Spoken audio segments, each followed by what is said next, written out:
Miami Cubans are regretting their votes. And they are regretting their votes so much that it shows in the mayoral elections in Miami. For the first time in almost 30 years, the Democratic Party have an opportunity to take the mayoral of Miami. So are you guys prepared for what is about to happen in the soon to become swing state of Florida?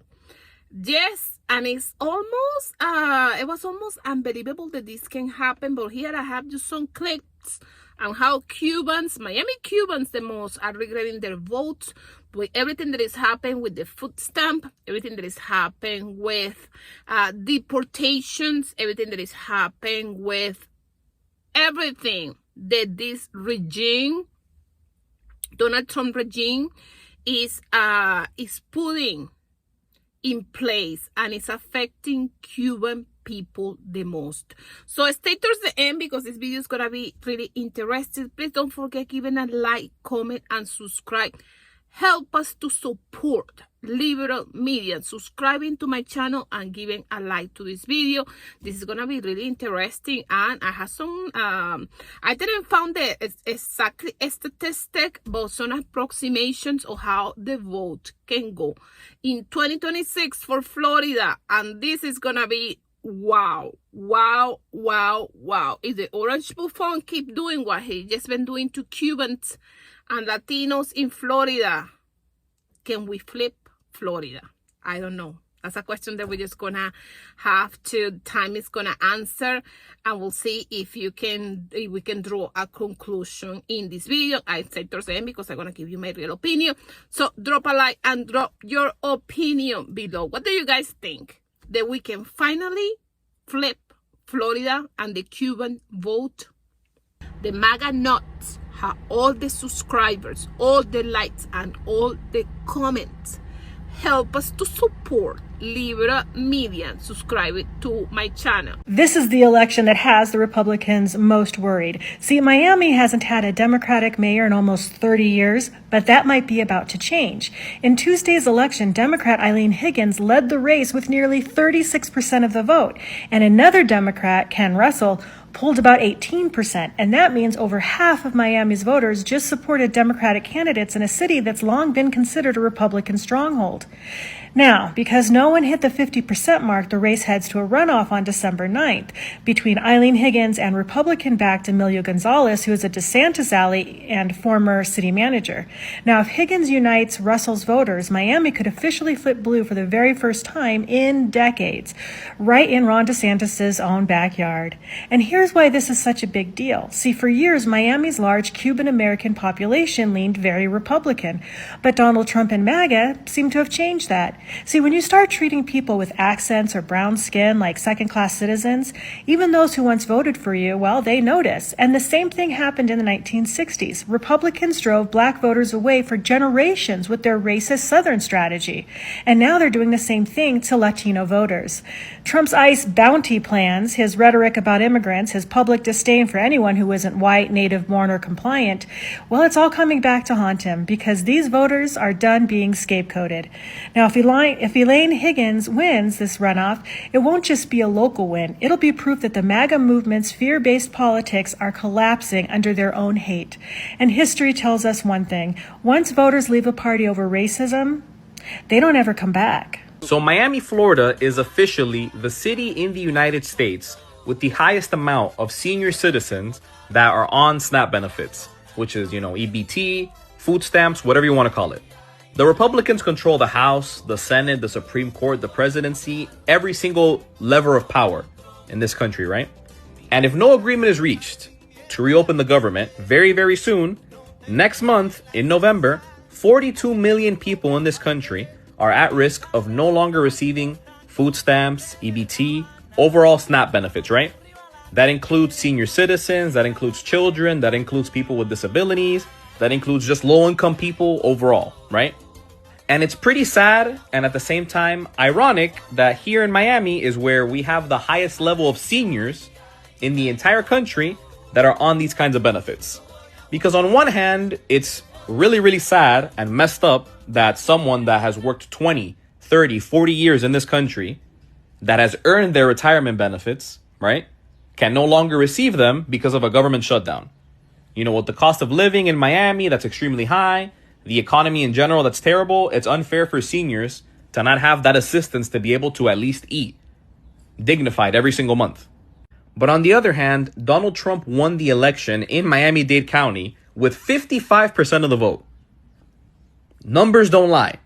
That means that the majority of the senior citizens that live in Dade County likely voted for this. They voted for their own benefits to be taken away from them. Which also includes Medicare, by the way, because one of the reasons that this whole shutdown is still going is because the Democrats are trying to avoid the Trump administration and MAGA from completely destroying the American healthcare system with Medicaid, Medicare, Obamacare, all that, right? Like, for example, did you guys know that Miami-Dade County is the county in the United States with the highest amount of Obamacare applications? Specifically, nationwide, the areas in this country where the most amount of people enroll for Obamacare is Doral and Hialeah. Again, the same people that went diehard for Donald Trump are the same people that are going to be the victims of his policies. Let me know what you guys think. At Little Havana's Domino Park, fear among those we spoke with about the possibility that in just days, those who benefit from SNAP, a federal assistance program, might not get the benefits in November because of the government shutdown. Enrique Gonzalez, who's 79 years old, says he benefits from SNAP. $128 a month helps him a lot. He'll be greatly affected, he says, asking the president for help, reminding us Mr. Trump likely won the presidency because of Cubans here in South Florida. The senior citizens are almost going to starve. Almost 3 million Floridians could suddenly be without vital food assistance. This number includes over 1 million children, over 700,000 seniors, and over 250,000 Floridians with disabilities. All of those Cubans who arrived in the United States as adults who never worked in the United States and are receiving Social Security benefits are in trouble. The Donald Trump administration just announced that it will cut more than 50% of their benefits because they did not contribute anything in the United States. And the worst of all, many of those people are the ones who voted for Trump, and their children voted for Trump, and their grandchildren voted for Trump. Now, all those elderly people who came from Cuba at 60-something, 50-something, 60-something years old, never worked here and took benefits created by the Democrats for people who arrive over 65 years of age are really going to be in trouble. And now Trump is going to cut it by 50% because they didn't contribute anything in the United States because they never worked in the United States. And do you want me to tell you something? I feel sorry for them, but that's why you voted to cut benefits for the shameless, right? Those shameless ones. So now you, the elderly who came over 65, who are Trump's shameless ones, will have their benefits cut by 50%. I imagine that now the children and grandchildren who had them living in their little apartment from Plan 8 in their house separately, and they could buy their yacht, could have their nice trucks, and could take their nice vacations because they didn't have to contribute a cent to support their parents or grandparents. Now they will have to face it again as God intended, supporting their relatives who didn't lift a finger here and are receiving benefits without having worked a day in the United States.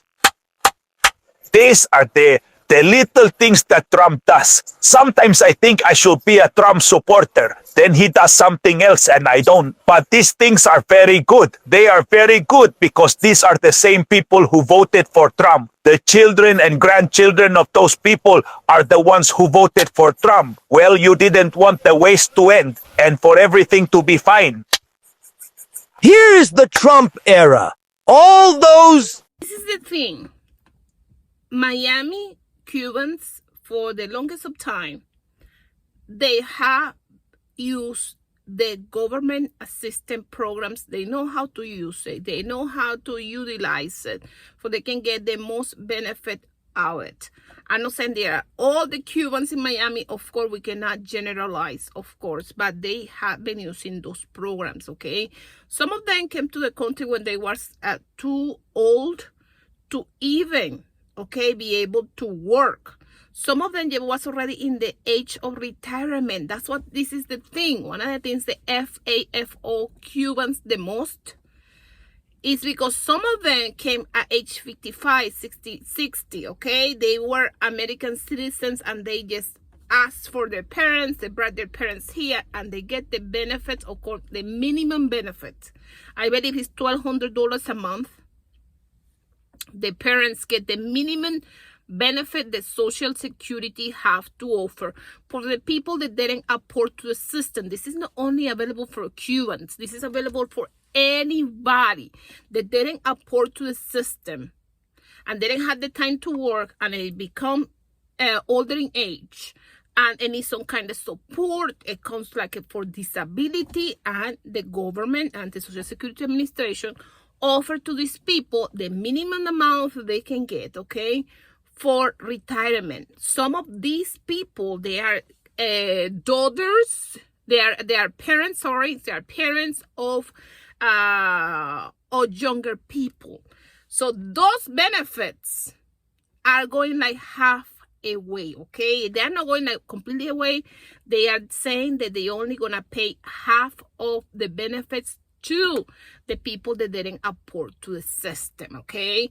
Yes, in the time that this is the part that it bothers me the most. In the time that we pay and give tax breaks to billionaires so they can pay for $100 million jet.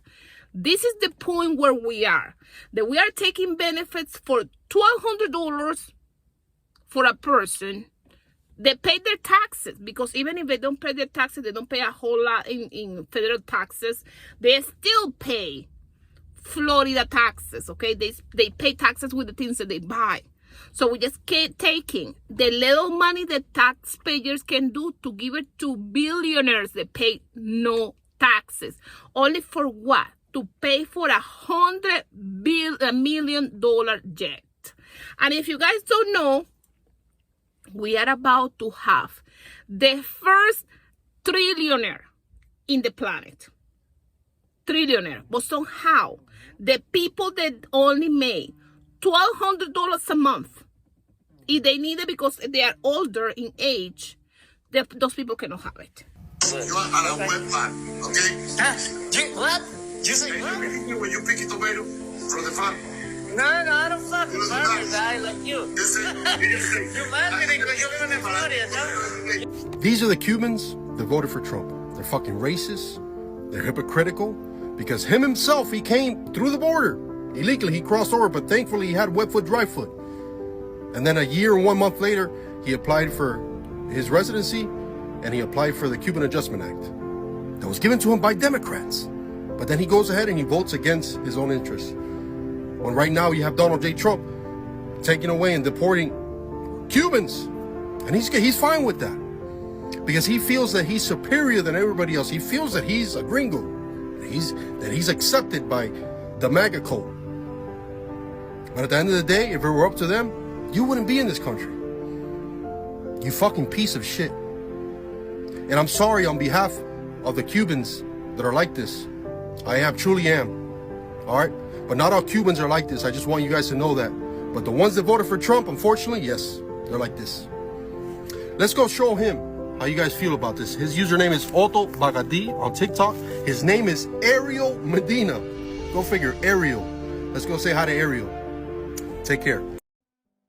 The man who immigrated to the U.S. from Cuba when he was 9 is on a hunger strike while in Africa, hoping to get the attention of the man he once supported. He was very pro-Trump, super Trump supporter. Monica Mosqueda's dad was taken by ICE a couple days before Father's Day. Her father, Roberto, went for an annual check-in with immigration agents back in June and was taken into custody. But instead of being deported to his native Cuba, the 58-year-old is one of at least 5 men sent to a maximum security prison in the Kingdom of Eswatini Eswatini over the summer, a small country in Africa criticized for alleged human rights abuses. How we go from one moment of me hugging my dad and being with him all the time and just being his little girl, and then to he's just on a different country in prison.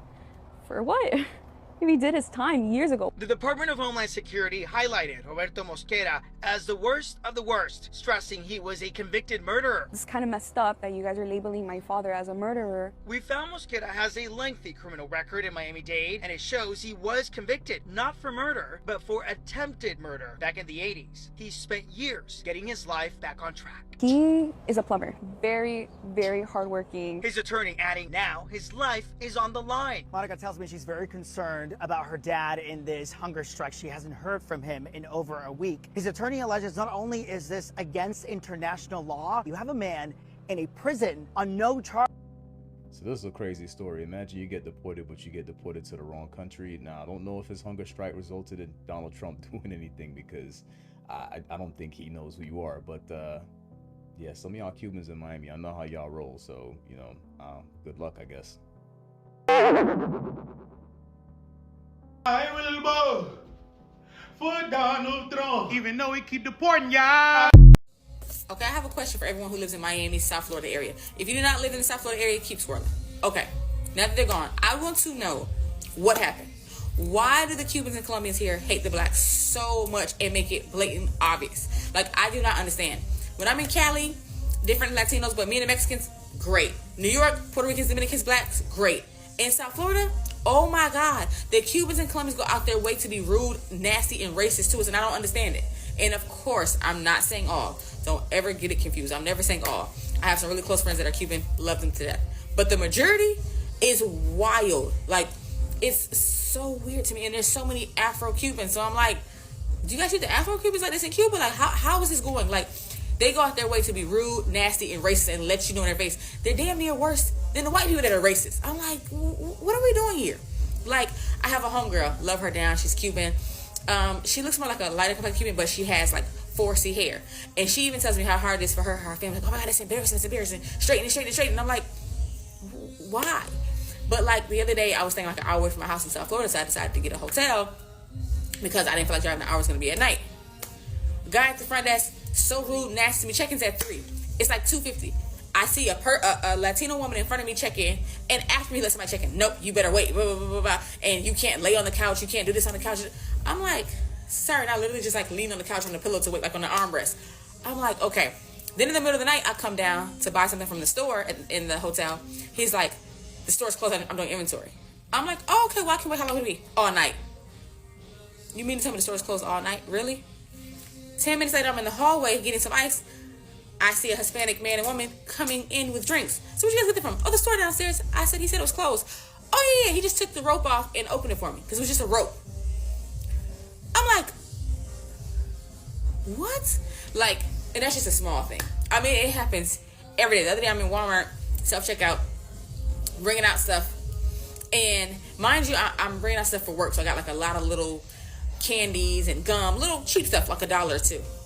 And the lady's watching me. I can feel her burning into my back. Mind you, it's like eight self-checkout. She doesn't think anybody else. I'm the only black person there, though. Next thing I know, she runs to the door. I want to check your bag. I said, no, why? Let me check. So she's trying to count every little thing. And I have like 30 little things. All of them are $2 or less. She's counting. I think you missed one. I'm like, nope, it's right here. And I did 2 separate transactions, so I know she's pissed now. But I'm like, and then another lady comes to the door, another Spanish lady, and she's like, no, you're not doing this to her. You guys kill me every time I come in the store. You guys treat black people bad. My baby's father is black. We're not doing this. And they start arguing in Spanish. So I appreciate her standing up for me, but why do you have to? Mind you, it's a lady to the right of me, a Hispanic lady. Dead ass, I seen her stealing. I ain't telling in my business. But you're so busy watching me, not even watching Shorty over here. Like, I don't know. I just want answers. I just want to know if anyone knows the reason why it's so much division in what the hate is about. Because I don't like that. Like, what are we doing? You know what I'm saying? We're all minorities. Let's love each other. Like, what's the problem? You guys let me know. Y'all have a blessed day. Later. Yeah, so I voted for Trump. You voted for Trump? But I thought you were... Yeah, I'm Cuban. But, like, you're like Cuban. What? I know. It's a bummer. I'm Cuban. What are you gonna do? Well, I'm gonna unfollow you because you're Cuban dudes and you're Cuban.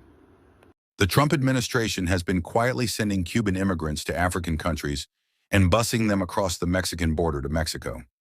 In May 2025, the U.S. deported 8 individuals, including 2 Cuban men named Enrique Arias Hierro and Jose Manuel Rodriguez Quiñones, to South Sudan. Cuba refused to take them back. In July 2025, the U.S. deported another Cuban national, Roberto Mosquera del Peral, to the southern African kingdom of Eswatini. Just days before Father's Day, Roberto Mosquera was detained by U.S. Immigration and Customs Enforcement agents in South Florida during his annual check-in. But instead of being deported to his native Cuba, he was sent to Africa. The 58-year-old is among at least 5 men transferred this summer to a maximum security prison in the southern African kingdom of Eswatini. Several deportees told the Miami Herald they were driven by U.S. Homeland Security to the southern border and handed off to Mexican authorities, despite having lived in the U.S. for years. If we can quite recall, a lot of Cubans voted for Donald Trump. They were so proud of voting for Donald Trump that they made a hit song about it. Every election, Cubans in Florida unanimously vote Republican. This time, it looks like it has worked against them, as the Trump administration is scooping up almost any Cuban and deporting them to third world countries. Do you feel sorry for the Cubans in Florida who voted for Donald Trump? An immigrant tycoon is taking on Donald Trump right in the heart of Miami, and the showdown is about to explode. Mike Fernandez, a Cuban-American billionaire, has decided to confront the former president head-on and challenge his anti-immigrant policies. How? By pouring millions into a billboard campaign across the city, displaying bold messages, deporting immigrants is cruel, and he's not bluffing.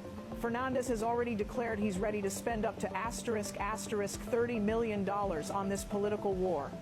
But the price of defiance is high. The tycoon revealed he has received heavy threats, ground meat dumped on his property with intimidation notes, public insults, and direct attacks from Trump supporters. Still, he refuses to back down. The billboards don't just target Trump, but also powerful congressional allies like Marco Rubio, Mario Diaz-Balart, Carlos Gimenez, and Maria Elvira Salazar. The message is clear. Miami, the capital of Cuban exile, has become the stage for a fierce political battle.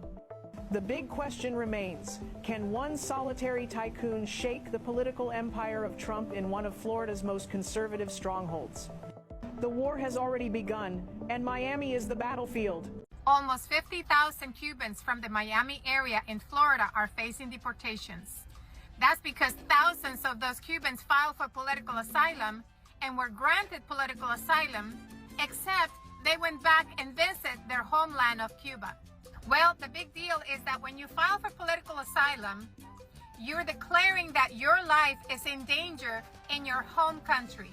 And by these Cubans going back to Cuba to visit, that means that the entire process of the political asylum was fraud. The application asked for political asylum seekers to give detail of why they can't go back to their country, why their lives are in danger in their homeland. And Cubans gave those statements that their life was in danger if they ever went back to Cuba. So going back to visit Cuba after you've been granted political asylum indicates that these Cubans have been granted political asylum based on false information. Now, it's no secret, Cubans played a huge role on the re-election of Donald Trump. And a lot of them feel let down by this administration because now they're being sent back home. So I'm going to ask all the Latino community, and I will do the same, to please hold a moment of silence for the thousands of Cubans who now are going to be forced to go back to the island. So anyway, This has just crossed another line. But before I tell you how, do me a favor, hit that follow, because I am going to continue to put out news blast after news blast about the Nazification of America, and you're not going to want to miss a single report. A U.S. citizen who we're protecting by calling her Rachel S. is a member of a rapid response team in Los Angeles. She was brutally beaten unconscious by masked men that were ICE agents at a Home Depot. Her crime was filming them, these pussy-ass bitches that have to beat up a woman. Imagine what they do to their kids and wives at home. Anyway, witnesses say agents dragged her into a side alley, beat her so badly that she had to be rushed to Cedars-Sinai. Then they kidnapped her from the hospital without a formal discharge, in other words, making her leave against medical advice, and then locked her up for 8 hours with 0 charges, 0 due process. So let's be honest, MAGA Nazis. This isn't immigration enforcement. This is Gestapo Nazi behavior. Masked men brutalizing people in alleys, punishing citizens for watching. Can Florida flip blue? The answer is yes. I'll have many argue with me that it's not possible. They only look at part of the factors and part of the information. So here's what I would suggest. You need to look at all the voter registration numbers, number one. If you look at just Republican and Democrat, yes, currently the Republicans outnumber the Democrats, Florida statewide, about by 1 million. There are 5.4 million Republicans versus 4.4 million Democrats. Sure, that on alone, obviously the Democrats are behind. But you failed to mention 2 other very important categories. Independents, no party registration. There are 3.6 million registered independents in Florida. 25% of the state, 3.6 million. There are also another 404,000, another small percent, but another 404,000 that are of minor party registration. So 4 million of the almost 14 million people are either no party or minor parties. So again, please use correct information because all the independents are not breaking to Trump, number one. Number two, all the Republicans will not turn out and vote. Likewise, all the Democrats won't either. So it's key on who's going to get their voters to the polls. And it's key on how both the independents, which are 3.6 million, more than enough to make up the 1 million difference in Democrat and Republican, and another 400,000 minor party candidates, how they vote, do they turn out, what do they think? And we have obviously the abortion issue on the ballot to extend abortion rights to 15 weeks. That's somewhere in a 60 to 70% approval rating. We also have the right to legalize weed, Amendment 3 to 3 ounces. That's on the ballot. That's going to pull out more people. And recent experience in Florida has not broken well for the Republicans. It's all been for the Democrats. Donna Deegan flipped Jacksonville, a predominantly red area that DeSantis won by 20%. She won by 6% and is only the second Democratic mayor in 30 years in Jacksonville. We had Tom Keene in Orlando flip a seat that was held by Republicans for about 15 to 20 years back in December, January, and flipped it to blue. So it can flip. Also, DeSantis is about as popular as a unalive skunk right now, and with his handling of the hurricanes and other issues. So we'll see. Is it possible? Certainly it's possible. And then lastly, Taylor Swift is going to pull out more people, and Doug Emhoff, the second gentleman, is going to be in Broward County this Wednesday for a large rally. The date, the location has not been specified yet, and also for a fundraiser in Miami, also on Wednesday the 23rd. They would not be wasting them coming into Florida if it wasn't possible to win. Lastly, Broward County, reason they're coming here is Broward County is the bluest of all counties in Florida. Several 100,000 vote advantage to the Democrats. Likewise, Miami-Dade is very important too, and there is a Democrat advantage there, even though I know you all think it's not. There is. Likewise, Palm Beach, likewise, is blue. So again, we'll see. Is it possible? Certainly it's possible. Can I guarantee who's going to turn out to vote? I cannot guarantee it. And the last thing I will say too, many women, even if they are in a MAGA household, are not voting for Trump. Now, they're not going to say anything publicly about it. They're not even going to tell their spouse about it, but they're going to go in that ballot booth, and many of them are going to pull the lever. They're going to mark the box. They're going to dot it depending on what is appropriate in each of the various counties, however they vote. And they're not all voting for Trump, I promise you. They're not going to say anything about it because they don't want to have the MAGAs go after them. But they're not all voting for Trump either. And Nikki Haley did take 20% of the vote in Florida. Even after she dropped out, they didn't like Trump either. There are a lot of never-Trumpers here that are Republicans. We'll see. Based on sheer numbers, if you don't count all the numbers, doesn't look good. But if you count all the numbers, looks pretty damn good. About like back in 1974, which none of y'all remember, but I grew up in North Carolina, and Carolina was behind Duke at Carolina, final game of the season. With 17 seconds to go, they were behind 8 points. No three-point shots, anything. They basically steal the ball, do all kinds of miracles. They score 8 points in 17 seconds, put the game in overtime, and beat Duke. So this game is far from over with. Far from over with. The voting starts tomorrow in Florida, 7 a.m. to 7 p.m. for the next 13 days for early voting. So vote, and we'll see what happens. I can't predict who's going to vote, but can it flip blue? Sure it can. And Debbie McChrystal-Powell can beat Rick Scott. She's in the margin of error to do that right now, and we'll see how those ladies break. Can't believe they're all crazy Rick Scott fans. Not the Medicaid Medicare fraud king. Nope. So we'll see what Florida does. Good morning, my little warriors of democracy. How are we feeling today? We should be feeling good. We should have a little natural high going on. I think we won every single seat except for the city of Miami, because that is going into a runoff. And guess what? It's between a Democrat and a Republican in Miami. So that is a great sign. And I think we need to put a lot of work and effort into that race in Miami. Sorry, Ken Russell, we love you. You were number 3 though. Now, last week I made a video talking about the Orlando Commission race for District 1, and that this man, who is the Republican, even though it's a nonpartisan race, wanted you to know that he was the last Republican standing, the only one, literally the only one. And he's gone. And he's gone. Because my friend, Tom Keene, won that seat. Thank goodness. And I'm going to tell you, Tom Keene actually put in the work and effort. I'm glad I don't have to see his people anymore in the red tent in the freaking public shopping lot. Those boomers that wear those MAGA gear. You lost. I told you, Lake Nona is becoming bluer by the second.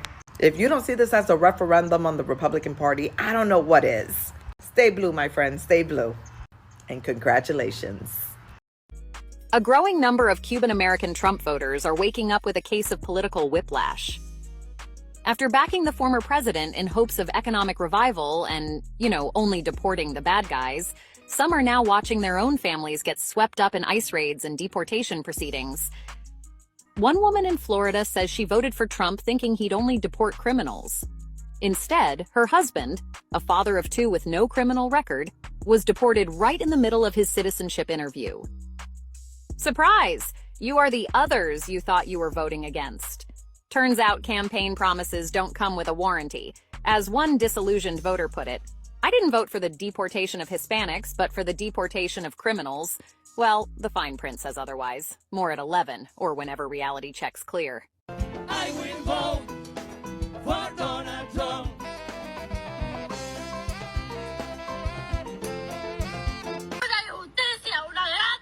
Historically, Miami Cubans have been voting Republican. They were the biggest supporters of Donald Trump. I put you in the beginning this video that I will vote for Donald Trump. And do you see the amount of people that was there? Okay, because historically they've been Republican, and even when the ones that had brought them the benefits had been the Democrats, okay?